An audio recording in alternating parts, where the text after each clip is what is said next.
إلا الله لا إله إلا نحمدہ و نصلی علی رسولہ الکریم۔ رمضان المبارک کو اللہ تبارک و تعالی نے برکتوں اور رحمتوں والا مہینہ بنایا، تو وہاں پر اللہ تبارک و تعالی نے کچھ خاص عبادتیں بھی ہمیں عطا فرمائی ہیں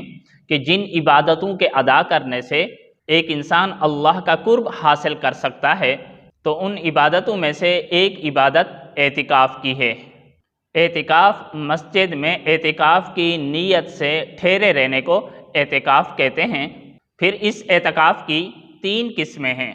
پہلی قسم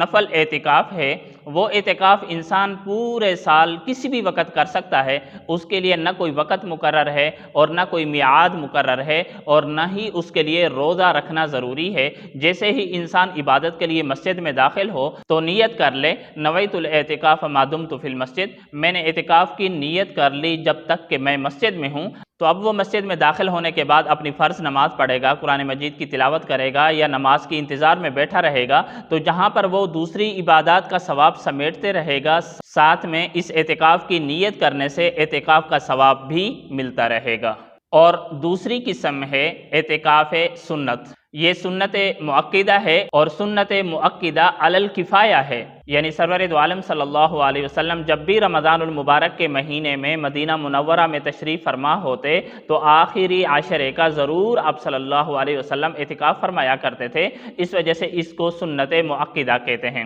اور یہ سنت مؤکدہ علی الکفایہ کا یہ مطلب ہے کہ جس محلے میں جو مسجد ہے اس محلے کا کوئی بھی شخص اس مسجد میں اعتکاف کے لیے نہ بیٹھا تو یہ سارا محلہ اس سنت کو چھوڑنے والا شمار ہوگا۔ اور اگر اس محلے میں سے کوئی 1 یا 2 ساتھی بھی مسجد میں اعتکاف کے لیے بیٹھ جاتے ہیں تو پھر ساروں کی طرف سے یہ سنت ادا ہو جاتی ہے۔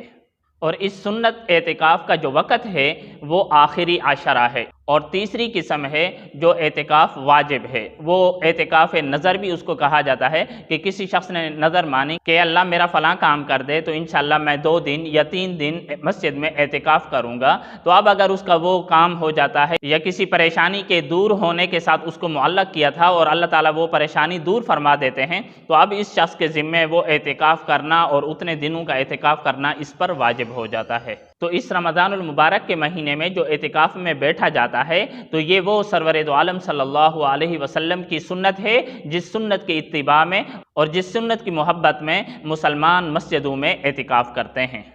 پھر اس اعتکاف کی فضیلت کے لیے تو یہی کافی ہے کہ سرور دو عالم صلی اللہ علیہ وسلم ہمیشہ یہ اعتکاف فرمایا کرتے تھے۔ اور پھر ابن ماجہ کی روایت میں آتا ہے، حضرت عبداللہ ابن عباس رضی اللہ تعالیٰ عنہ فرماتے ہیں کہ نبی کریم صلی اللہ علیہ وسلم نے فرمایا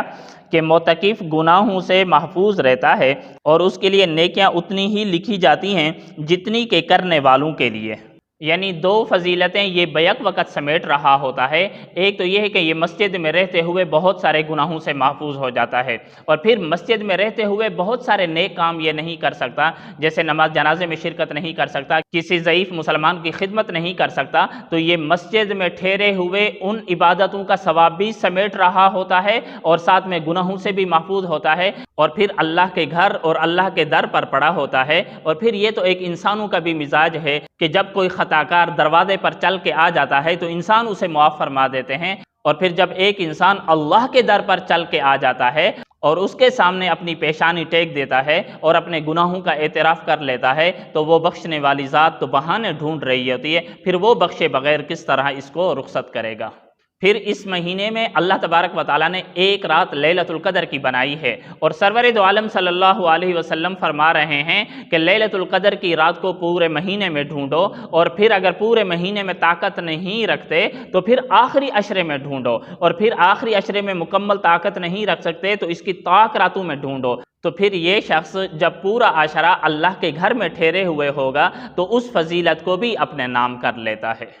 آخر میں درخواست ہے کہ جو بھائی بھی اپنے کاموں کو تھوڑا آگے پیچھے کر کے اعتکاف میں بیٹھ سکتا ہے تو وہ ضرور بیٹھے، اور یہ عبادات کے مواقع ہر وقت نہیں ملا کرتے، اور یہ موقع ہے اور یہ عبادت اسی وقت ہی ادا کی جاتی ہے، اور یہ عبادت آپ کسی دوسرے لمحوں میں اس سنت کو نہیں ڈھونڈ سکتے۔ اس وجہ سے جتنا بھی ہو سکے کوشش کر کے اس عبادت کے ثواب کو سمیٹنے کے لیے اعتکاف میں ضرور بیٹھنا چاہیے۔ اللہ تبارک و تعالیٰ اس سنت کو اپنانے کی ہمیں توفیق نصیب فرمائے۔